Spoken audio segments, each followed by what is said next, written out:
Hi, this is Ranam Shahwar, your instructor from Easy Learning with Ranam platform.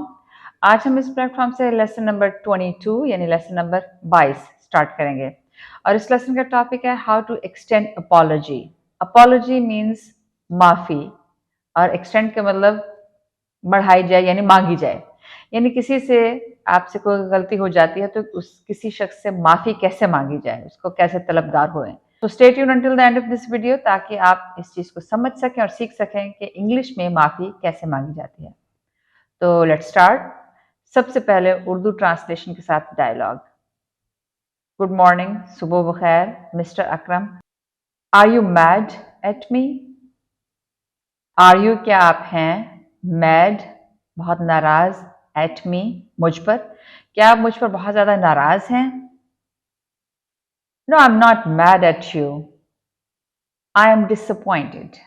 No नहीं, I am मैं हूँ, not नहीं, mad बहुत नाराज, एट यू आप पर, यानी मैं आप पर बहुत नाराज नहीं हूँ। आई एम डिसअपॉइंटेड, आई एम मैं हूँ, डिसअपॉइंटेड मायूस, यानी मैं मायूस हुआ हूँ। I did not expect you to yell and scream in the meeting. I मैं did not नहीं expect उम्मीद रखता था that you के आप will gay yell चीखना and scream और चिल्लाना in the मीटिंग में, यानी मैं ये उम्मीद नहीं रखता था कि आप मीटिंग में चीखें और चिल्लाएंगे, यानी आपकी आवाज़ थोड़ी ऊंची थी, शायद चीखने के अंदाज में थी, तो इसका इम्प्रेशन अच्छा नहीं, एक रूड सा या कह लें इंसल्टिंग या किसी की बेइज्जती करने वाला बिहेवियर फील होता है, तो इससे मैं मायूस हुआ हूँ। अब इसके जवाब में आप हो सकता है आप थोड़े से ऊंची आवाज़ में बोले हों मीटिंग में और आपको वाकई लगा हो कि आप चीख चिल्ला रहे हैं, तो आपको इस चीज़ का एहसास हो जाता है और आप इसके बारे में कैसे माफ़ी तलब करते हैं। आप कहते हैं I apologize for my behavior that disappointed you. मैं apologize माफी मांगना चाहता हूँ for लिए my behavior अपने रवैये की that disappointed that means जिसने disappointed मायूस किया you आपको, यानी मैं अपने इस रवैये की आपसे माफी मांगना चाहता हूँ जिसने आपको मायूस किया। I did not mean to hurt you. मैं did not नहीं mean मतलब to hurt दुख देना, you आपको, यानी मेरा मकसद आपको कतई दुख देना नहीं था, मेरा ये मतलब बिल्कुल नहीं था। हो सकता है मेरे से ऐसे ही मेरी आवाज़ ऊंची होगी, लेकिन अगर आप उससे बहुत दुखी हुए हैं, मायूस हुए हैं, तो मैं इसके लिए माफ़ी चाहता हूँ। I did not mean to hurt you. मैं आपको दुख नहीं देना चाहता था। I will work on improving my behavior. मैं will करूँगा work काम on improving बेहतर करने का my behavior, my means मेरा, behavior रवैया, यानी मैं अपने रवैये को बेहतर करने के ऊपर काम करूँगा। Please accept my apology.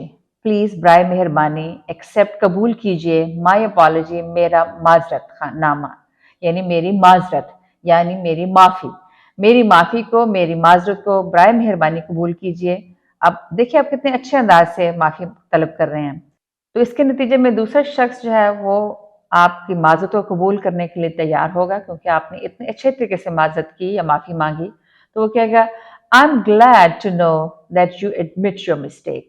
I am मैं हूँ, ग्लैड खुश, टू नो जानकर, यानी ये जानकर मुझे खुशी हुई दैट यू दैट मीन्स के यू आप एडमिट यानी मानते हैं योर अपनी मिस्टेक गलती को, यानी मुझे ये सुनकर खुशी हुई, ये जानकर खुशी हुई कि आपने अपनी गलती को माना और जान लिया।